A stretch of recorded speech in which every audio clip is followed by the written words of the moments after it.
Continuamos. Palasma nos comenta, en el mundo obscenamente materialista de hoy, la esencia poética de la arquitectura está amenazada simultáneamente por dos procesos opuestos: la funcionalización y la estetización. Él comenta que de pronto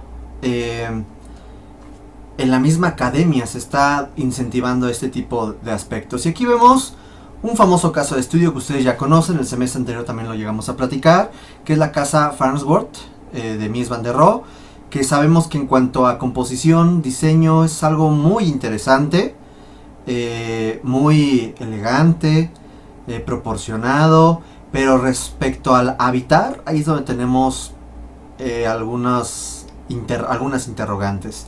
¿Será el mejor ventilado? ¿Será el mejor que tenga mejor asolamiento? ¿Qué pasa con la intimidad?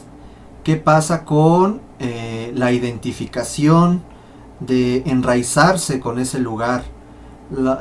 Los simbolismos.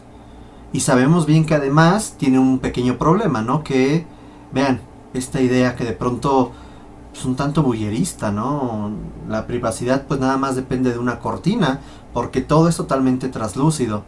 Y sabemos que se inunda de 1 a 2 veces al año. Entonces, pues esto de pronto limita mucho los aspectos de la habitabilidad. El hogar, nos dice Palasma, el hogar es un estado difuso, integrado por recuerdos e imágenes, deseos, el miedo, el pasado y el presente. Es el escenario de rituales, ritmos personales y rutinas. Ojo, ya no está hablando del habitar, ahora está hablando del hogar. ¿Qué es el hogar? Es algo más íntimo, aún más íntimo. Las academias proyectan casas, no hogares. Esa es la gran crítica que hace a la academia. Que de pronto uno lo que proyecta son casas genéricas, y no estas casas que puedan dar pie a generar vínculos específicos entre sus habitadores y su mismo entorno hogareño, ¿no? Entonces se buscan objetos artísticos, y eso es una gran crítica y autocrítica. Muchos de ustedes piensan más en generar una escultura muy bonita que en estas atmósferas, que en generar estos espacios flexibles para que puedan ser habitados en un hogar. Se buscan objetos artísticos y no con vida, sin visión social ni empática. Y ejemplos de esos tenemos muchísimos en todo el mundo, ¿no? Estas casas modulares que de pronto pues nada más porque vienen muy diferente a Alejandro Aravena, donde de pronto ahí puedes ampliarte. Aquí no, aquí es muy complicado. Y vean esto, un sembrado terrible de casas todas iguales. Tenemos aquí un caso que lo dejamos simplemente como un referente, que es la Villa Mairea de 1939 en Finlandia, del arquitecto Alvar Aalto, del movimiento moderno.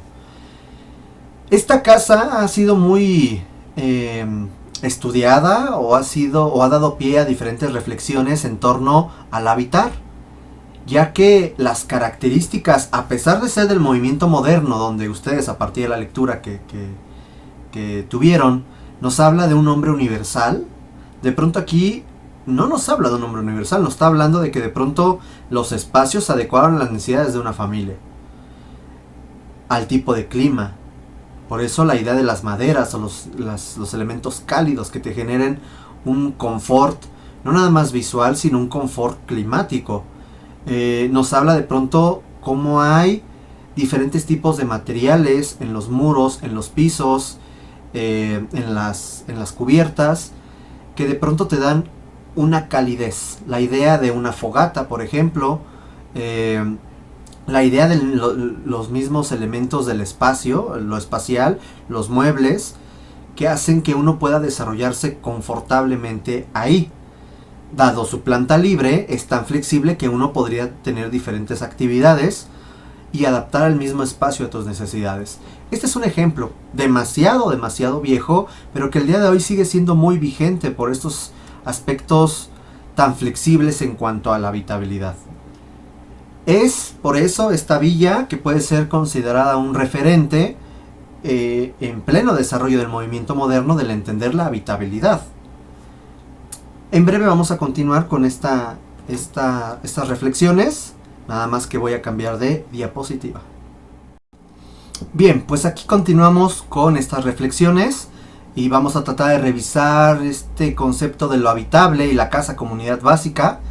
Y esto realmente es una prolongación de las diapositivas, bueno, la presentación anterior, que busca generar estas reflexiones en torno al habitar. Es un tema demasiado interesante, complejo, lo vamos a ir entendiendo y poco a poco aterrizando. Y es aquí donde vamos a platicar un poco de la lectura que ustedes tuvieron. El habitar, los modos de vida, los estilos de vida, para que la siguiente clase, recordando que el próximo lunes no hay clases, pero dentro de 15 días veríamos esos temas de morar. Y de hecho vamos a cambiar ya de unidad. El habitar. El habitar, nos señala el autor en esta lectura, hay 4 conceptos interesantes. Habitare, morari, morare, moris. Que ya ahí estamos incluyendo otro término del cual no habíamos hablado, que es el morar. Habitare, que se refiere al tener, poseer, y que es un enfoque muy atemporal y estático, el habitare. Otra vez poseer, esta idea de enraizarse, ¿no? Nuevamente como tenemos ya este entendimiento sobre el habitar. Morari, morari, morare y moris, si bien tienen un origen etimológico similar, tienen un significado diferente. Morari, de pertenecer, de residir. Morar tendría que relacionarse con este aspecto. Pero también se relaciona con el morare, o sea, con la memoria. Y con el moral, con moris, que es la manera de vivir. Por lo tanto, el morar ya va más allá del nada más habitar. Habitar es, por así decirlo, el contenedor. Y el hogar y el morar son elementos que están contenidos en el concepto de habitar. Y nos hablan de diferentes grados de privacidad. También de individualidad. ¿Cómo se ocupa el espacio construido? El hábitat construido es aquel espacio construido para y por el ser y sus necesidades. Eso hay que entenderlo. Ahora, ¿cómo es que este ser ocupa el espacio? ¿Cómo es que lo habita? Y hay diferentes formas. La lectura que ustedes tuvieron nos está hablando de estas 2 diferencias que podemos encontrar a partir de las preguntas ¿dónde, cómo y quién? Habitar durante el movimiento moderno. ¿Dónde? Pues el espacio. ¿Cómo? Usándolo. ¿Quién? El hombre universal. Y de ahí surge la idea de usuario, que hoy en día quizás ya no es lo más adecuado utilizar el término, ya que después del movimiento moderno, con todas estas transformaciones y entendimiento del morar, con las necesidades que se han ido transformando, ya podemos decir que ya no habitamos un espacio, ahora habitamos una atmósfera. Ya no nada más usamos el espacio, ahora gozamos una atmósfera. Y el individuo es el que va a gozar esta atmósfera. Y hablamos entonces de un habitador, porque es aquel que está habitando con este entendimiento del concepto de enraizarse, de generar un vínculo, de generar una residencia, de entender las fenomenologías, de la intimidad. Todo esto se ve englobado en el término de habitador. Nos ha pasado y me pasa a mí que de pronto yo utilizo el término usuario y a veces habitador, dependiendo cómo me acuerde, pero realmente el término tendría que ser habitador. Y es ahí donde hay que entender entonces cómo la casa se convierte en un elemento básico para entender este concepto del habitar. Vamos a partir de un concepto básico renacentista que es los arquetipos básicos de la casa, que nos dice que es la cueva, la cabaña y la tienda. ¿Ok? Entonces aquí es bien interesante porque de pronto como la tienda se puede quitar, poner, la cabaña ya es fija y de pronto la cueva es natural, no la construyes, pero si la adaptas a tus necesidades, la zonificas a tus necesidades, la cabaña es tal cual, cómo te estás adecuando y cómo adecuas el entorno a tus necesidades. En cambio la tienda pues es algo que puedes quitar y poner y es más flexible. De todas es la más flexible, pero también la más limitada, la menos resistente.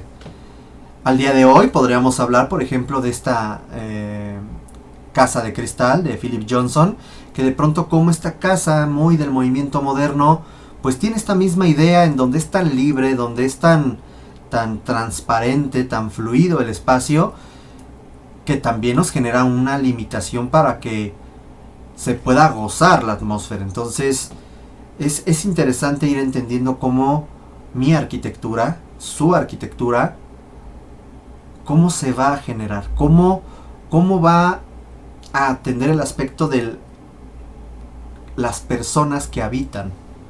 Y aquí es muy importante señalar, nos dice quién el individuo, y el individuo debe de gozar las atmósferas. Pero ¿cómo lo hacemos en un hospital?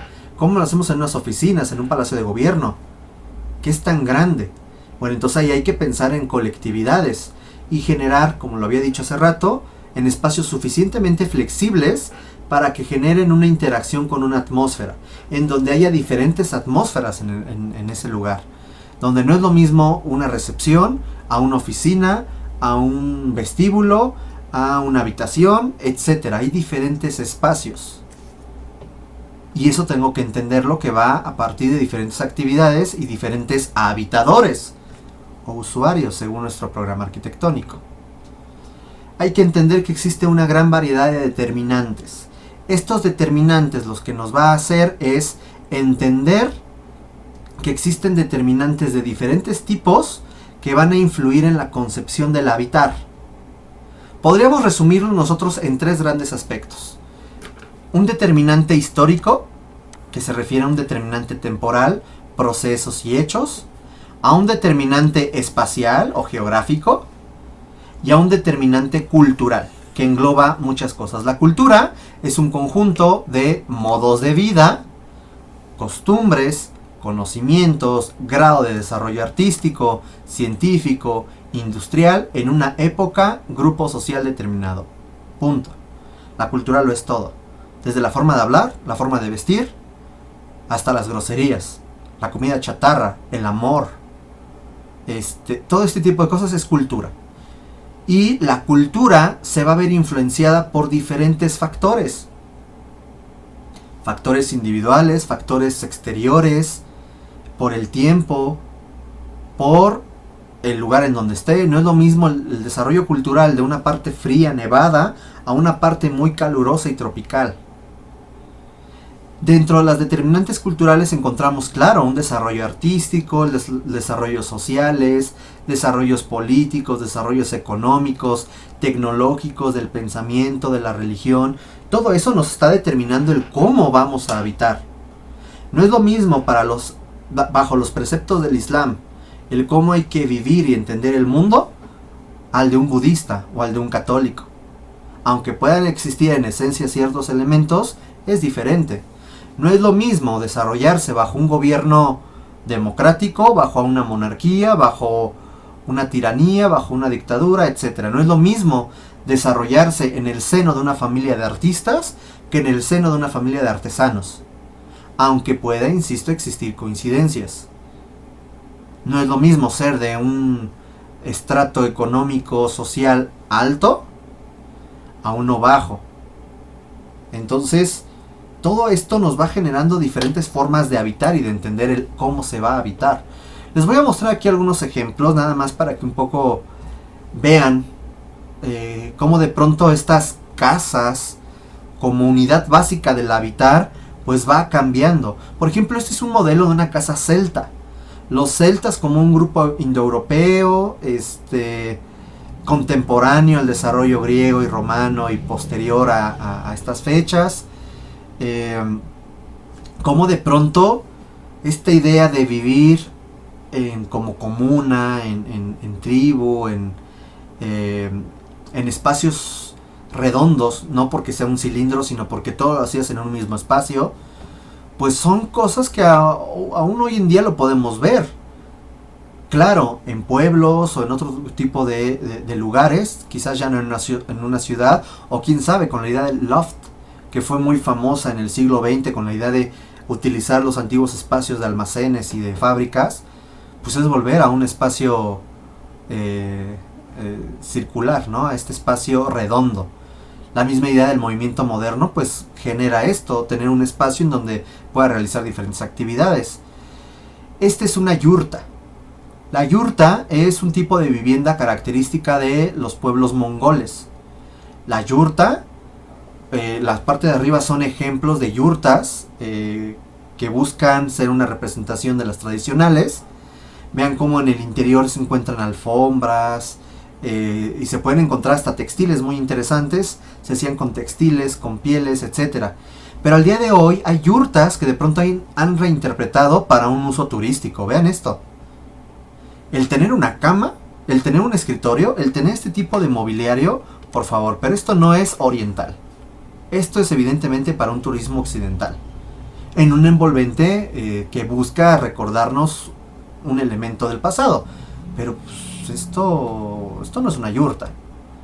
La casa maya, lo mismo, es un espacio con actividades específicas dentro de un espacio en común, con características del sistema constructivo muy particulares, con usos y costumbres muy particulares del pueblo maya. Y al día de hoy de pronto creen que progreso es ponerle concreto al piso, o de pronto destruir esto para generar nuestros famosos cubitos del gobernador de allá. Y de pronto encontramos allá propuestas turísticas en donde de pronto la intención de generar espacios para el turista es esto.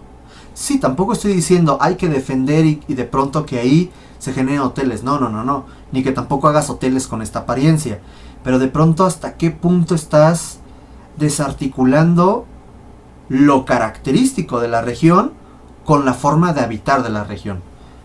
Quizás tendría que ser algo muy flexible para que personas que no son de la región se sientan como es, no el tanto vive tu fin de semana como un maya, no, pero sí aprende de otra cultura. Creo que eso es algo que a veces está perdiendo. A veces el turismo, como puede ser un turismo cultural, a veces es el turismo más depredador de todos, que nada más va a tomar, bailar y me vale gorro la cultura, me vale gorro la sociedad. Creo que son cosas que ahí tendríamos que cuidar. Esta es una propuesta de Richard Neutra, la casa Kaufman, no la Kaufman de la casa de la cascada, es otra Kaufman, esta es en Los Ángeles. Y es importante señalar cómo hay otros esquemas, un esquema de una influencia del movimiento moderno, casas para celebridades de Hollywood, el mismo contexto y el clima californiano es muy diferente. La idea de tener una alberca, que de pronto en muchos ha quedado como la idea de quiero una alberca con un jacuzzi y una terraza, porque son referencias que hemos tenido de películas o de la gente rica. Pero a veces no requieres ni un balcón, pero quieres tu balcón. Ese es el interior, vean qué interesante. Igual, la misma idea del movimiento moderno, sin embargo Richard Neutra se caracteriza por considerar aspectos organicistas, la idea de una orientación, la idea de cuidar el emplazamiento, las vistas, la ventilación, la iluminación, interesante. Y son imágenes de la casa, vean qué interesante, la verdad está muy padre, el piso, los acabados, las proporciones, el mobiliario, híjole, como que se antoja, ¿no? Estar ahí. El Glass House de Philip Johnson, que bueno, ya habíamos platicado de esto, o no me acuerdo si lo platiqué con ustedes, creo que lo he platicado en todas las clases. Pues es una propuesta muy del movimiento moderno, muy del estilo internacional. Y de pronto, ¿qué es esto? Ustedes dirán, pues una cabaña. No, si ustedes son observadores podrán encontrar que hay algunos elementos más allá de la madera, más allá de estos postes, más allá de estos arcos. Y de pronto comienzo a ver elementos religiosos. Pues resulta que esto es un templo cristiano. Es un templo hoy en día católico. Bueno, no sé si es católico o cristiano, pero bueno, surgió del cristianismo. Es un Stavkirke.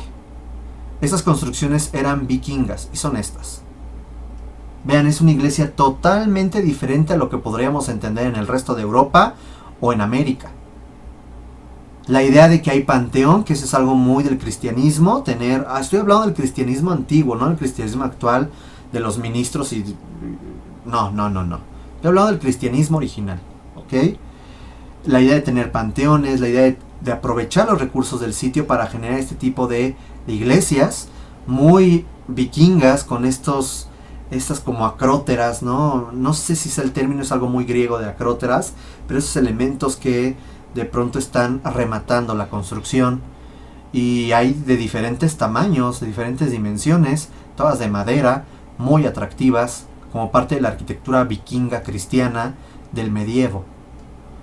Tenemos un templo pagano del Imperio Romano. Este es en Nimes, Francia. Y este templo es de los mejor conservados en el mundo romano. Y vemos que es otra disposición totalmente diferente. Creo que la iglesia es uno de los ejemplos más característicos para entender cómo la habitabilidad, y en este caso la idea de la morada de Dios, del lugar en donde yo le rezo a Dios, de como lo quieran llamar, ha ido cambiando y se ha ido transformando a partir de las determinantes culturales. Es algo bien interesante. Vean, esto de pronto dices, pues es igual, pero no, esta es la Madeleine. La Madeleine es un templo con un interior muy diferente. Esto es el neoclasicismo. Y es una arquitectura que ya se empieza a dar a finales del siglo XVIII y durante el siglo XIX. Prácticamente 19, 18 siglos después de este edificio, en Nimes, Francia. Maison Carré se llama. Ok, entonces es un templo muy diferente. De hecho, vean, aquí ya no está ni Júpiter ni Atenea, no, es Cristo con los arcángeles en el día del juicio final. Y además vean el tamaño.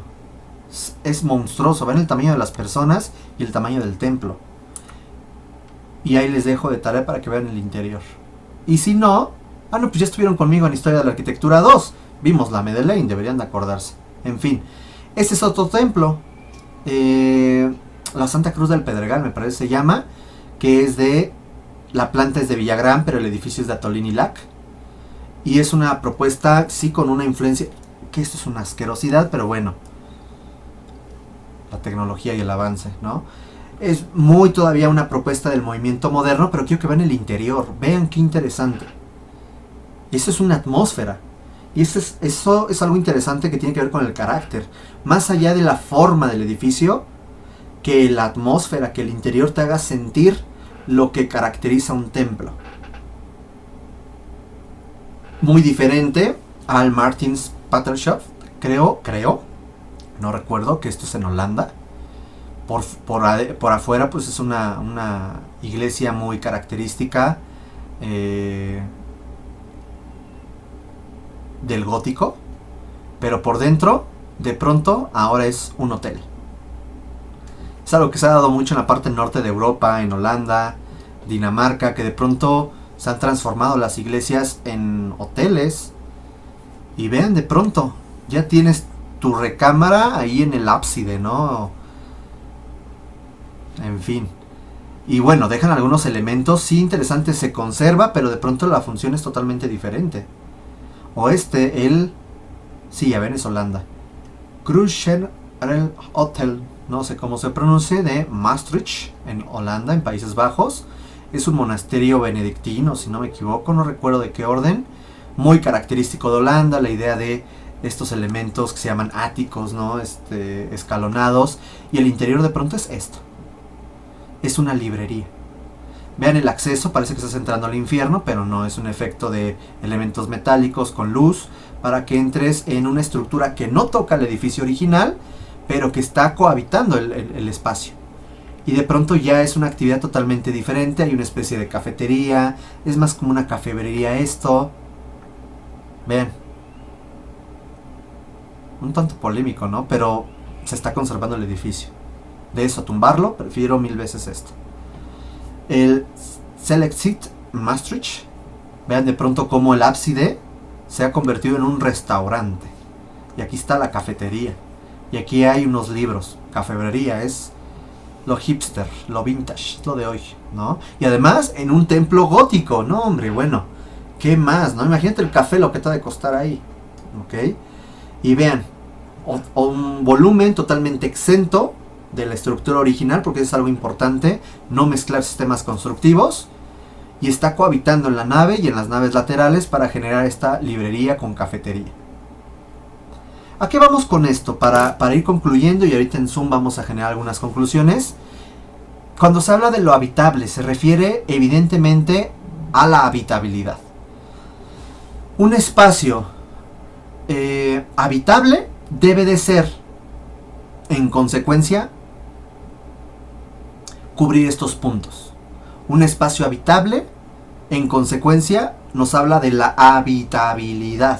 Y la habitabilidad es la atención a las necesidades colectivas e individuales a diferentes escalas, o sea, función, forma y estructura, entender este vínculo, el confort con sus diferentes aspectos, la salud con sus diferentes aspectos y la relación con el medio ambiente y sus diferentes aspectos. ¿Y de qué va a depender estos aspectos habitables?